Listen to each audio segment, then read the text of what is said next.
hi, this is the finished product after 2 weeks. 2 weeks na ang nagawa nila, ang trabaho nila. So yan na yung poste, yan na yung booth. So bali may dalawang island yan para sa pump. Yan na, so gawa na. We're hoping na sa 4th week we're hoping na maumpisahan na yung roof. So yan na yun. And then yan na yung toilet for the generator. So yan na yung sa septic tank, sa toilet. Yan. And then dito this will be ito na yung bali yung sa under tank. Dito namin ilalagay yung under tank para malapit doon sa pump.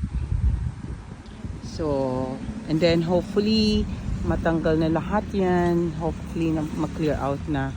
So I hope na makuha ko yung target date, makuha namin yung target date. We're hoping, I hope everything will be okay by dun sa target date namin.